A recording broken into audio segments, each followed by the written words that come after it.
What did I have for lunch? I had a chicken salad. From the Klets? From the Klets, yeah, the buffalo chicken salad. Ooh, the fire chicken salad? That's right, the fire chicken. That's a good one. It's good, yeah. I could take it a little spicier. I agree. I could take it a little more flavor in case the Klets chef is listening. WTHS 89.9, the commercial-free voice of Hope College, presents Fireside Chats with President Scogin and General Manager Jack Deubner. Everyone, thank you for tuning in. This is WTHS 89.9 for another episode of Fireside Chats, where I get to talk with President Scogin. President Scogin, how are you today? I'm great. How are you, Jack? I am great. We are here wrapping up this semester. We're wrapping up. I don't know when this is going to air, but today is the Tuesday study day. So we finished classes and exams are about to start. So we're kind of right in between and feels good. We've got a few days to go, but I think we can say we made it. Yeah, I do think we can say we made it on one of these nice little break days we have. I was talking with one of my friends. I do, as much as I miss fall break, having to not jump head first into exams is pretty nice. Yeah. So I do appreciate that. So I think the topic for today we're going to talk about is kind of a look back onto 2020. Okay. In the most sentimental, not everything sucks way as we can, if you think that's cool. I think that's great. Let's do it. So I stalked your Twitter a little bit today. Oh, wow. I won't lie. Okay. And around a year ago today, at least was what your tweets were saying. Yeah. A year ago today, you were at GVSU for the inauguration of their new president. And we were celebrating the football team's MIAA championship, and it was snowing. I remember that. Crazy how my kids had change. A snow day around this time of year last year. Oh, yeah. That's nice. So obviously, none of those things are currently happening, and none of those things are even thought about now. Right. But I also think you've still done a great job keeping the spirits up and maintaining your pretty highly acclaimed image on campus. So what are some of the attitudes you've had to maintain throughout everything that has happened in the past year to maintain that smiling image of hope, and what are some of the difficulties of keeping that image? Well, I think we can be a people who find joy even in hard times. And I think that the trick is to not ignore reality, and reality is pretty sucky. But I think we can be a people who laugh our way through it and find joy through it, and in some ways can look reality straight in the eye and say, nevertheless, sure, we're going to find some joy in this. And so I think for me, it's kind of that's the mindset that's gotten me through it. It's not like I'm kind of, well, I got to put a smile on today. No, it's kind of like it's a little bit of defiance. Like I'm gonna beat this thing by finding something to be joyful about. And I think every day, more or less, there's been something to find some joy in. For sure. Was that ever difficult to keep up at times? Yeah. I think especially the last, it just got. I think the last couple of weeks when our community really started to get challenging as COVID cases started to rise. Ottawa County is one of the most challenging counties in the country right now, believe it or not. And Hope is still far better off than the county around us. But I think there's been some times in the last few weeks when we just felt like, boy, oh boy, this is just it's going the wrong direction, and it doesn't look like it's going to end. Mm. But keeping that, not saying like you put on like a mask or with like smiling or whatever, but I do appreciate the always uplifting spirits that not only you but like the Hope College community is put on as a whole. So that's always really nice to hop into. Yeah, thanks, Jack. Yeah, I appreciate it. So looking at also other people around my age with keeping that kind of nice mentality of that smiling attitude throughout 2020, one of the things I always find people talking about is it's them saying, wow, I really wish I wasn't living through something that people will be studying in a textbook in 2 or 3 years from now. And so can we just have some precedented times? Enough with the unprecedented times. Yeah. I don't want to wake up and have to check the news. Right. Like my life depends on it. Right. So it's also keeping that in mind is seeing how many people have kind of adapted to this new idea of things will change around me and I have to just kind of get used to it. So seeing so many people adapt to such constant change, and a good example of that is like Governor Whitmer's orders that were 2 or 3 days ago. Yeah. I was with some friends, we watched that, and we're like, well, okay, here we go. Because we've done it before at this point. Right. So what are some other aspects of a collegiate student's thinking that you'd like to also see open for change? Oh, wow. It's a pretty open-ended question. Well, let me actually start with a bit of a reverse of the question. It started as a hashtag back in March, and it became, we now have banners around campus that say "Keeping Hope." Yeah. And for me, and this sort of foots back to your first question, maybe, but for me, it's been comforting to walk around campus and see those banners, because I do think that there's something that we're striving to keep. With everything changing around us, we're sort of fighting to keep some things from changing. Sure. And in some ways, like the model of liberal arts education that we believe in here, there's pressure on that. Some people say, well, in-person education is going to be outdated. Everything's going to move online. I don't want that. I want to try to keep in-person liberal arts education. And so I think in some ways, the mindset we've been having is there are some things we're doing here that are worth keeping, and let's fight for that, and let's stand for that. So, I think that's not an answer to your question at all. You asked what should change, but I guess I think part of what's gotten me through this time is saying we're actually gonna fight for some things that we want to keep from changing, if that makes sense. Sure. No, I think Hope students have been great through this and pivoted a number of times, including now we're pivoting to remote exams when a few days ago we thought we were going to get to do exams in person. So I think Hope students and faculty, by the way, have just been great in terms of pivoting. Faculty have done it a bunch of times. Students have done it a bunch of times, pivoting back and forth. I'm so tired of the word pivoting, but it's the word we use. Yeah. I don't know if I have a quippy answer to what mindset I wish students would change. I think we're, this is, as you said, this is a time that some people will spend their entire lives studying the year 2020. Oh, for sure. And we're living through it. And all the conversations around racial justice, I'm really proud of how the Hope campus has handled those conversations and Agreed. action. It's not just been talking. We've taken some action. Agreed. We just went through the messiest, most divisive election in a generation, at least. And I'm really proud of how we handled that on our campus. And I know of places I know of families that are literally being divided apart because of this election, and Hope sort of held it together. And I'm really proud of our campus for that. So, I wouldn't say I have a long list of things that I wish students would change. I think the main thing is let's keep this. We have a magical place here, and let's keep it. We've got work to do on diversity. We've got lots of things we can we need to continue to make progress on, but I think we're making progress. And I think everything, I wasn't here, you weren't here 4 years ago either, but I heard stories about 2016. Yeah. And from what I can tell, 2020 was a much different, much healthier campus environment. That's good. Than it was 4 years ago. So that feels like good progress. I agree. Yeah, I definitely agree. So it's saying I love the idea of fighting for what we think is right and like keeping the things we love because we came here because we love these things. But one of the most interesting things that I've definitely seen change on campus is kind of the whole digital era kind of slapping us in the face with saying like, we exist now and you have to do this. And I think we talked about this previously, and the idea of like snow days don't exist anymore, skipping on a class doesn't exist anymore. But kind of all those bummers of things, regardless if you like snow days or not, what are some of the most exciting things you've kind of seen come in the more digital era of like collegiate learning?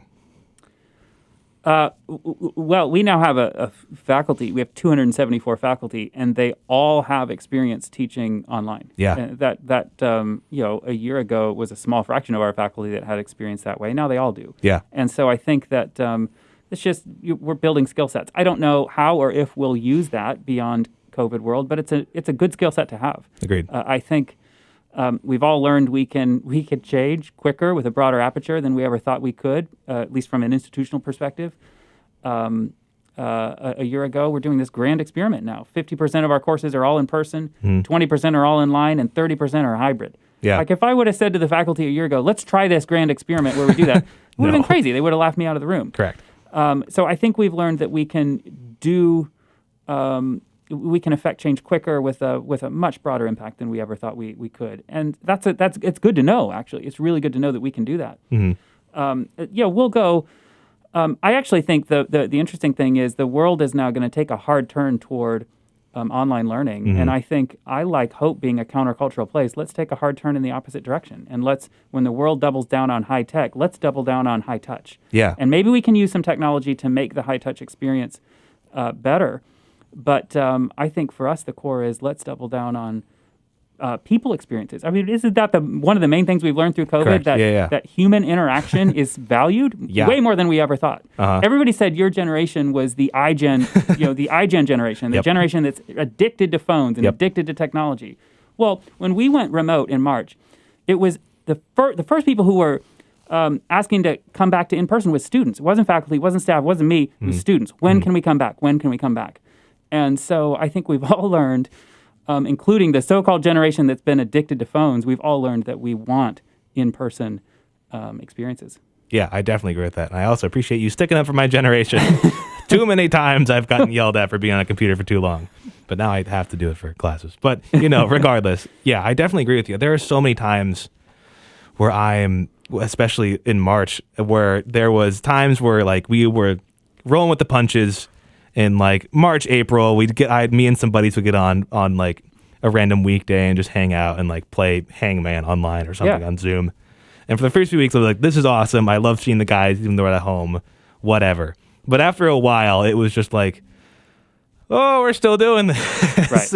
Right. So definitely, in person, it is really interesting seeing how many, like even outside of like the classroom. My older brother, he's been working from home for forever now, and it's kind of crazy seeing because right now he's like, why would I drive 45 minutes to work and do the same things I do on like my couch or in my office in my house? Yeah. So it is kind of crazy seeing how the outside world has also adapted to this new thing.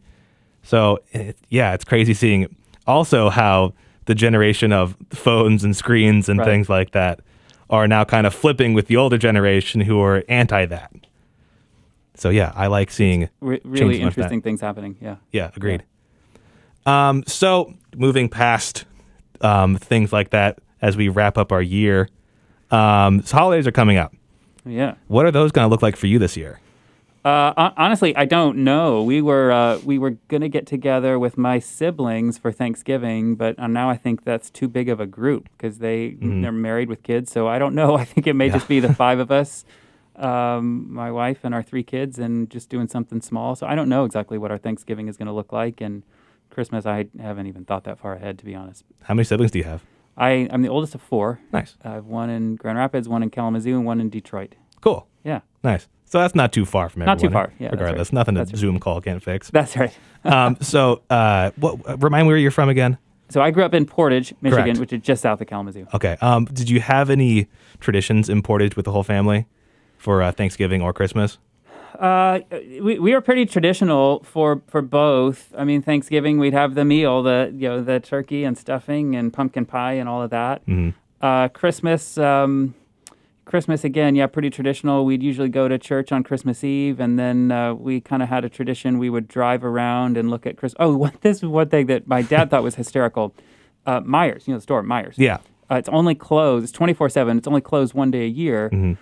Christmas Eve through sometime on Christmas Day. And so as part of our tradition to drive around and look at Christmas lights, he thought it was hysterical to drive to Myers and see the parking lot empty and the store completely dark. It's the one time a year when you can see Myers dark. So that was part of our Christmas Eve tradition. Nice. Which actually is kind of fun. I think that's cool. So yeah, we had good family traditions. Nice. Cool. Are you a stuffing guy? This is what I ask everyone about Thanksgiving. Are you a stuffing guy? Yeah, I like stuffing. Okay, good. But I don't know if I'm a stuffing guy. Like, I don't wake up thinking about stuffing. I don't think I do. But around this time is when I remember that stuffing exists. It's around this time that I remember stuffing exists and that eggnog exists. Oh, eggnog is good. Yeah. I'm glad you like eggnog, even though it's like melting a stick of butter and drinking it. Probably not good for you. It's horrible for you. But it's I love little Christmas traditions and things like that. An eggnog latte is good. Oh, yeah. Eggnog chai latte. Have you had that? I think I've had it from LJ's before. Yeah, that's good. It's really good. From LJ's and Ferris. Those are the two spots for that. Yeah. And the Fireside latte from LJ's. Oh, that one's new. I'll have to get that one. It's good. I think it's like, instead of eggnog, it's like marshmallow or something. Oh, wow. Okay. It's good. I'll have to try that. That's new to me. Shout out LJ's. Good job, guys. Yeah. So I'm trying to think of other holiday things. Are you a Christmas music kind of person? Oh, I don't know. Not really. I kind of listen to it when it's on in the background, but you never I don't seek it actually. out? Yeah, not really. You don't switch it on? Do you put it on? Like, do you say today I'm going to listen to a Christmas album? It depends what it is. So, I mean, I'm not like I never go, I want to listen to Burl Ives for an hour. Yeah, right. Right. But there are times where it's snowing and I'm sitting in my room or whatever, and I'm thinking, wow, I could really listen to Charlie Brown's soundtrack. Oh, that's a good one. That has been always my default. Yeah. I love this album because, beyond it being related to Christmas, it's just a really good jazz record. Good jazz, yeah. Yeah, Vince Guaraldi. I don't know many of his other things outside of that. I don't either. But growing up, my family and I, we had this one CD. We had one CD for Christmas that we'd put on every single year, and it had this song called Surfin' Santa on it. Oh, wow. And it's horrible. It's an awful, awful, awful song. It's by a fellow named Lord Douglas Byron. Okay. Where he talks about how Surfin' Santa gives out gifts of signed, autographed Beach Boys records. Oh, wow. And hangs his 10 frozen toes off records. I'm going to listen to this tonight. It's a good one. I can't wait. So another topic. So as the year wraps up, people always talk about the idea of New Year's resolutions. Oh, right. And I think out of all the years, this might be one where people actually make a resolution for things. First of all, are you a believer in New Year's resolutions? Have those ever worked out for you?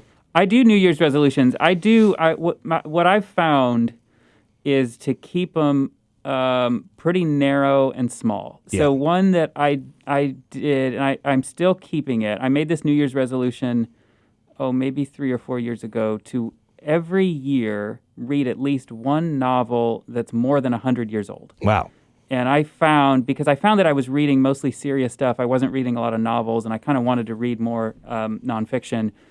And I said, I just want to read at least once a year, read a novel that's more than 100 years old. And I've actually found that I've liked that. Really?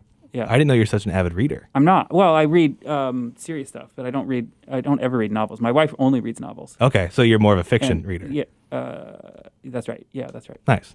What are some of your favorite fiction novels? Or what do you aim for when you think I want to read a fiction book? When I want to read, I read all kinds of stuff. I read history. I love biographies. Oh, cool. These days reading lots of anything I can get my hands on higher education, trying to figure out creative ideas with regard to tuition and things like that. So I'm reading a lot, anything about higher ed. I sort of like behavioral economic kind of things, like Malcolm Gladwell. He's probably my favorite author. Cool. And if anytime he has something new out, I go to that almost right away. I'm interested in the 100 years thing. What made you want to do that? Oh, I wanted to read something that had endured. Something that people, I figured if people still heard of the book 100 years later, then it must be good. I agree. Because for me, to read a novel, I want it to be good because it's an investment of my time. Sure. And I want to get something out of it. I want the writing to be good, and I want the story to be good. And so, I don't want to just pick up a novel that happens to be trendy now because I just don't know. I don't know if it's going to hold up. So I just wanted something that I knew had passed the test of time. I read the one I read this year was Charles Dickens' A Tale of Two Cities. Nice. Which is good. Yeah, really I think a lot of books like that. I think if you told me the names of, I wouldn't think, oh, that's over 100 years old. What are some other good ones you've read? Last year I read Shakespeare, Merchant of Venice, and it was hard. It was I thought this is it's a thin book. I don't remember. It's 100 pages or something. I thought, this is great. I'm just going to pick off a small one and power through it. And it took me a long time because the writing is so dense. Yeah. And it's Old English. Yeah. And it's just hard to get through. Nice. So yeah, I don't know if that one was worth it. I love Steinbeck. Okay. That's barely 100 years old, maybe. I forgot what year. But Steinbeck is probably one of my favorites. So do you get the physical or do you get the audiobook? I get physical. Okay. Nice. I get physical. Cool. I'm pausing because it's bugging me, but the John Steinbeck book on the he retells the story of Cain and Abel. I'm just blanking on the name of the book, but that's one of my favorites. Nice. Yeah. Nice. I can imagine. Do you ever pop over to the rare books room in the library? Oh yeah, that's great. I haven't been over there in a while. I don't think I have either. That room is the scariest room on campus. Do you know about that? Yeah, I do. Because for those who don't know, if you are ever studying in Van Wylen Library, in the basement there's a room called the Rare Books Room, where everything in there is old, and it makes me like nervous to like breathe in that room because I don't want to break any of them because they're old. They are old books. And in that room, I believe if like a fire happens, like doors drop down to protect the old books, which is horrifying. Yeah. So I've never studied in there. I've studied outside of there. At my inauguration last year, somebody gave me a like 500-year-old Bible in Dutch that's in my office, and it's amazing. But wow. I'm scared to touch it. How do you take care of that? I don't know. It's just sitting on the shelf. I probably should bring it to the rare books room and see what they say. East of Eden. That's the book I was trying to think of. Nice. It's John Steinbeck. It's a really good book. Nice. Yeah. Wait, how old did you say the Bible was? 500 years? I don't know. I made that up. I was going to say, it's several hundred years old. Cool. Yeah. It might be 200 years old. Yeah. So I guess looking back again, 2020, looking back in this semester, what do you think are some of the biggest points you've learned, and how do you think you'll apply them and kind of spread that knowledge moving forward? Looking back, what have I learned? It's a great question. I think honestly, I need to step back a little bit and kind of just soak in what we've all been through. Mm-hmm. I think I've learned a lot personally. I've learned a lot about trusting God through uncertainty. I've learned that, and I think I knew this intellectually, but just how important it is when we're going through a challenging time as the leader to be transparent, to be visible, to be accessible, so that people, even if I don't know the answer to the question, to get up and say, I don't know. I know this is a question, and I just don't know the answer to it. Yeah. And that's what I tried to do with faculty and staff and students, was be really visible and really transparent. And as soon as we knew something, I would say it. And when we didn't know something, I would say, I don't know yet, but we're working on it. Oh, yeah. So I think for me, that's it. And then, we talked about this. I'm just a person. I like to laugh. I like to try to keep a sense of humor. Yeah. And to try to find ways to laugh and to keep it light, even when it's very serious and very heavy. Mm-hmm. That got me through a lot, and hopefully others feel the same. I definitely agree. I definitely agree with two things there. I definitely agree with the art of saying I don't know. Yeah. That is something that a lot of people can get flack for, but I think saying I don't know and accepting and just transparent, like I'm not going to lie to you or give you a dumb answer. I simply don't know. And I also agree with just laughing at some points. You have to. Yeah. Of course. Did you have any comedy things to get you through at any points? Any big ones? Like funny things that happened, you mean? Or like any sort of media that got you through quarantine or anything. It was SNL for me. I got really into SNL over quarantine. Which recent SNL seasons? I was really into what I watched. It was like 2010, like Bill Hader, John Mulaney era SNL. Okay, is that the Kristen Wiig era? Yeah, I think so. Yeah. That was a good era. I love SNL. I love SNL. I haven't. I don't know. It seems like it's going through a bit of a dry spot right now. But. Yeah, it's hard. I remember over break when I was like into it. I was like, oh, there's a season happening right now. Yeah. And then like all the jokes were over Zoom, and I was like, oh, great, I could talk more about Zoom on a nice Saturday night. Right. Exactly. Yeah. I don't know if I had a go-to thing for comedy.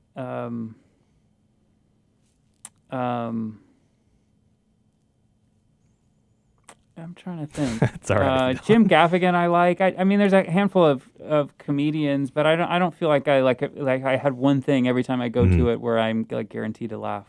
That's all right. Yeah. Well, here we are. We made it through. That's right. That's all right. Well, I guess we can start wrapping everything up now. As we always end it, what have you been listening to recently? Oh, I need to ask you this because I need something new, to be honest. I don't have anything. I've been listening to.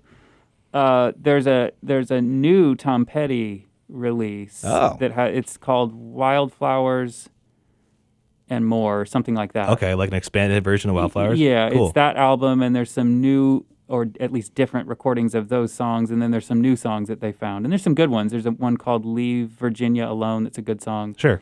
But I don't know. I haven't really found any new music recently. So give me something new. Oh, man. What do you want? I'll take anything. Okay. I want something happy. Okay, that's good. Do you want like new or recent? Yeah, I want something new with a little bit of a dance beat. Okay. I haven't listened to it yet, but there is a new, I think it's either by the group Bleachers or the guy produced it, but there's a song with Bruce Springsteen in it. Oh, wow. Produced by a guy named Jack Antonoff, who is the lead of this group called Bleachers.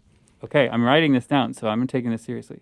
So I forget the name of the song, but look up Bleachers and Bruce Springsteen. I believe it came out today as we're recording this. Oh, wow. And Jack, as we're recording this is literally right now. I couldn't get newer. I asked for new music, and I could not get newer. Okay. Bruce is next door recording the song.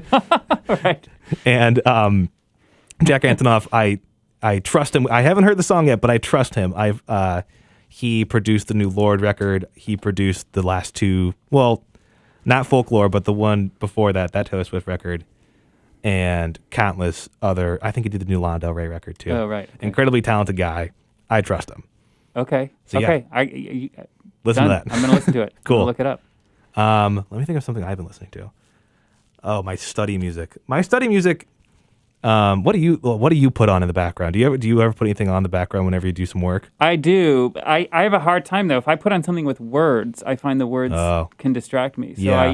I either pick something instrumental or I put something on but turn it way down. Keep going. I was just going to say, it depends what I'm doing. If I'm doing writing or something that takes serious thought, I need something. I either need silence or something without words. Sure. How about you? Can you do work with words? It depends if I know it. If I put on like an album that I know every word to, I'll sit there and be like, oh man, I love this song. It's so good. Yeah, because you'll be wording along. Yeah. Yeah. But if it's a new album that I haven't heard or something, That's fair. That's true. I always jam through that and be like, that was good. I couldn't tell you much about it, but that was good. Yeah. Yeah. But it's either really slow or instrumental, there's nothing happening, or like really fast and loud. Oh, right. So I think I wrote a paper. What I did is I had... You think you wrote a paper? I did write a paper. I can confirm that I turned it in. Okay. And unless I turned in nothing, then that would be bad. I went to the Klets. I got one of those V8 energy drinks. Oh, wow. I drank that, and then I put on a Dead Kennedys record. Okay. And finished a paper in like half an hour. Wow. So I'm proud of myself for that one. You should be on a V8 commercial. Sponsor me, V8. The V8 commercial with Dead Kennedys in the background. Yeah, right. Exactly. So yeah, loud and proud to get me through any kind of work for cleaning up the semester here. Well, cool. I guess that really wraps it up. I want to thank you for a great semester and thank you for coming on the show this semester. Thanks for having me. It's been fun. Now, we get to do this again in the spring, right? Of course. We'll be on every month in the spring, so I think we have 4 more episodes. Oh, wow. Great. Yeah. Okay, and so January, February, March, April. Yeah, you got it. Good. Cool. And that really wraps it up for us. Anything else you guys want to say to wrap up the year? I'll say thanks. Thanks agree. for everything everybody did to get us to this point. There were so many people who didn't think we could do this, and we did it. And I would say not only did we do it, but I think it was worth it. And I know there was a lot of drudgery to it, but I think it was worth it. I think it was worth it, and hopefully you all feel the same way. But I'm could not be more grateful and more proud of the Hope community. So thank you. Wholeheartedly agree. And everyone, thank you for listening to WTHS 89.9. This has been Fireside Chats, and see you next time next year. Thanks again. 2021. Woo!